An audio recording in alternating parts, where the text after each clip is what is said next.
संसद में लोकसभा अध्यक्ष पद के चुनाव के दौरान कांग्रेस नेता राहुल गांधी एक नए अंदाज में दिखे। उन्होंने एक बार फिर सफेद कुर्ता पायजामा पहना, दाढ़ी सलीके से सेट कराई।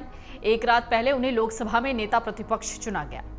अपने 20 साल लंबे राजनीतिक करियर में पहली बार राहुल गांधी कोई संवैधानिक पद संभालेंगे। चूंकि प्रधानमंत्री नरेंद्र मोदी को अपने तीसरे कार्यकाल में पूर्ण बहुमत नहीं मिला है और वो गठबंधन की सरकार चला रहे हैं, तो राहुल गांधी के पास खुद को स्थापित करने और साबित करने का बहुत बड़ा मौका है। लेकिन क्या आप जानते हैं कि राहुल गांधी के लिए अगले कुछ महीने चुनौतियों वाले होंगे? कई बार रीलॉन्च हो चुके राहुल गांधी क्या नई जिम्मेदारी को बखूबी निभा पाएंगे? जिन उम्मीदों के साथ जनता ने उनकी पार्टी को 99 सीटें दी, उन पर खरा उतर पाएंगे? इन सवालों के जवाब भविष्य के गर्भ में हैं, लेकिन कुछ ऐसी बातें हैं जो जान लेनी चाहिए, यानी वो बातें कुछ महीनों में खुलकर सामने आ जाएंगी। साल 2013 में राहुल गांधी को जयपुर में कांग्रेस पार्टी के अधिवेशन में उपाध्यक्ष चुना गया था। तब उन्होंने एक मार्मिक भाषण दिया, सत्ता को जहर तक कह दिया। कांग्रेस ने उन्हें भविष्य के नेता के रूप में प्रोजेक्ट किया। हालांकि कांग्रेस साल 2014 में लोकसभा चुनाव में अपना सबसे न्यूनतम प्रदर्शन करके 44 सीटों पर सिमट गई।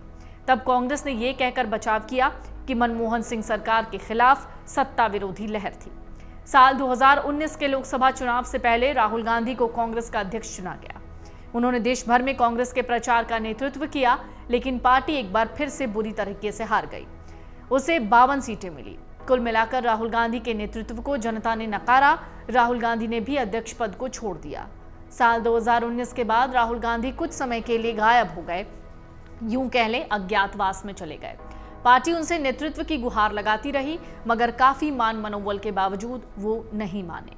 केंद्र में लगातार 10 साल पूरे कर रही नरेंद्र मोदी सरकार के खिलाफ एक बार फिर सत्ता विरोधी लहर का लाभ लेने के लिए कांग्रेस ने राहुल गांधी की ओर देखा। करीब करीब सभी विपक्षी पार्टियों को जोड़कर एक बड़ा गठबंधन बनाया गया। ये बात और है कि इस बार विपक्षी गठबंधन का नेतृत्व किसी एक चेहरे पर नहीं था, क्योंकि कोई भी राहुल गांधी के आगे रखकर चुनाव नहीं लड़ना चाहता था। फिर कुछ क्षेत्रीय दलों की अपनी प्रतिबद्धताएं हैं। ममता बनर्जी पश्चिम बंगाल और अरविंद केजरीवाल पंजाब में कांग्रेस के खिलाफ चुनाव लड़े। हालांकि कांग्रेस पार्टी ने पूरे चुनाव में ये साफ कर दिया कि उनके नेता राहुल गांधी हैं। राहुल गांधी ने भी देश भर में जमकर प्रचार किया। कुछ तस्वीरें, वीडियो सामने आई। उन तस्वीरों को देखकर लगने लगा राहुल इस बार बहुत अलग तेवर में नजर आएंगे। कांग्रेस पार्टी पिछले कुछ सालों में राहुल गांधी की जबरदस्त ब्रांडिंग करती रही। भारत जोड़ो यात्रा से लेकर भारत जोड़ो न्याय यात्रा तक राहुल गांधी ने देश को दक्षिण से उत्तर और पूर्व से पश्चिम तक नाप दिया। वो पिछले कुछ महीनों में सरकार के खिलाफ बहुत उत्तेजित रहे। बढ़ी हुई दाढ़ी, सफेद टी शर्ट और ब्लैक पैंट, यही उनकी पहचान थी।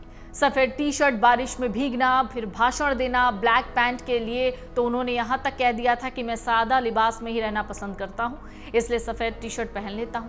ये और बात है कि सफेद टी शर्ट की कीमत को लेकर सत्ताधारी बीजेपी के नेताओं ने राहुल गांधी पर तंज कसा, लेकिन राहुल गांधी इस बार रुकते नहीं दिखे। भले ये बहुत सारे तथ्य हैं जो सही हैं कि कांग्रेस ने साल 2024 के लोकसभा चुनाव में अपना तीसरा सबसे खराब प्रदर्शन किया, लेकिन राहुल गांधी के नेतृत्व में 99 सीटें लाकर कांग्रेस अपनी वापसी का डंका बजा रही है। पिछले 2 लोकसभा चुनाव में कांग्रेस नेता प्रतिपक्ष बनने लायक सीटें नहीं ला पा रही थी, तो इस कामयाबी से एक नए उत्साह का संचार भी दिख रहा है। कांग्रेस के सोशल मीडिया हैंडल्स पर देखेंगे तो लगेगा कि राहुल गांधी यानी कांग्रेस राहुल गांधी को अभी से प्रधानमंत्री प्रोजेक्ट करने की कोशिश में आगे बढ़ रही है। मंशा भी कांग्रेस की यही है। उन्हें जननायक बताया जा रहा है। उन्हें प्रधानमंत्री नरेंद्र मोदी के सामने खड़ा करने की पूरी कोशिश की जा रही है। संसद से जो तस्वीरें वायरल हुई, इसमें भी आपको दिखा होगा प्रधानमंत्री मोदी और राहुल के बीच की ट्यूनिंग। राहुल गांधी को नेता प्रतिपक्ष की जिम्मेदारी देने के पीछे कांग्रेस का यही गेम प्लान है। पूरी कांग्रेस राहुल गांधी के नेतृत्व में एकजुट दिख रही है। हालांकि इन चुनाव में कांग्रेस को जो 99 सीटें मिली हैं, वो केवल राहुल गांधी के प्रचार या चेहरे की बदौलत नहीं मिली। ये कांग्रेस पार्टी को बखूबी पता है। उत्तर प्रदेश, बिहार, झारखंड, महाराष्ट्र, तमिलनाडु जैसे राज्यों में कांग्रेस गठबंधन के साथ चुनाव लड़ी। यहां तक कि राजस्थान में कांग्रेस को हनुमान बेनीवाल, भारतीय आदिवासी पार्टी और कम्युनिस्ट पार्टी के साथ समझौता करना पड़ा, जहां वो बीजेपी से 2-2 हाथ कर सकती है। ये तथ्य भी गौर करने लायक है कि इंडिया अलायंस की अधिकांश पार्टियां कांग्रेस की जमीन छीनकर अपने अपने राज्यों में खड़ी हुई है। राहुल गांधी की असली चुनौतियां तो अब शुरू होने वाली हैं। अब तक वो बिना संवैधानिक जिम्मेदारी की राजनीति कर रहे थे। हालांकि उनके पास साल 2004 से 14 के बीच यानी 10 साल तक मंत्री बनने और प्रधानमंत्री तक बनने का एक अवसर था, जिसे उन्होंने कभी स्वीकार नहीं किया, यानी वो कोई संवैधानिक पद लेने से बचते रहे। राहुल गांधी के पास अगले 5 साल नरेंद्र मोदी सरकार को घेरने का अच्छा प्लान है। राहुल गांधी इस बार पहले से थोड़े ज्यादा परिपक्व दिख रहे हैं। लोकसभा के भीतर और बाहर वो फॉर्म में नजर आते हैं, लेकिन कांग्रेस के रणनीतिकारों को थोड़ा संभल कर चलना होगा, क्योंकि लोकसभा अध्यक्ष पद के चुनाव को लेकर अपनी पहली परीक्षा में राहुल गांधी कोई बड़ा इम्पैक्ट नहीं छोड़ पाए। सर्वसम्मति से लोकसभा अध्यक्ष चुनने के बजाय उन्होंने अपनी पार्टी की ओर से प्रत्याशी खड़ा कर दिया, जिसे विपक्ष का प्रत्याशी बताया गया, जिसको लेकर ममता बनर्जी नाराज थी। इंडिया अलायंस की एकता में पहली दरार साफ दिखी। जब लोकसभा अध्यक्ष पद के चुनाव में मत विभाजन का मौका आया तो राहुल गांधी के नेतृत्व में विपक्ष पीछे हट गया। शायद कांग्रेस को डर था कि जिन 233 सीट के नंबर को लेकर वो उत्साहित हैं, वो गुब्बारा फुस न हो जाए। अगर राहुल गांधी सर्वसम्मति पर अध्यक्ष पद के लिए मान जाते तो बहुत संभव था कि डिप्टी स्पीकर का पद वो सरकार से ले लेते, लेकिन अब ये बेहद मुश्किल नजर आता है।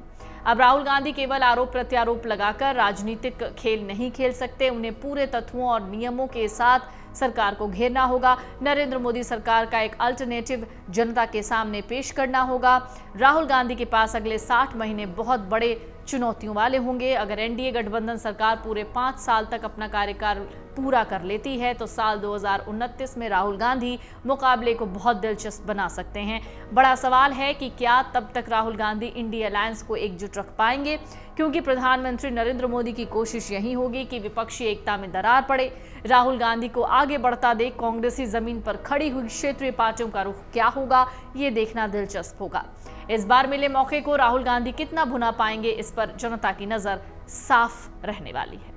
अगर आप ये वीडियो YouTube पर देख रहे हैं तो हमारे चैनल को सब्सक्राइब करें और बेल आइकन को दबाना ना भूलें। अगर आप Facebook पर ये वीडियो देख रहे हैं तो हमारे पेज को लाइक करें।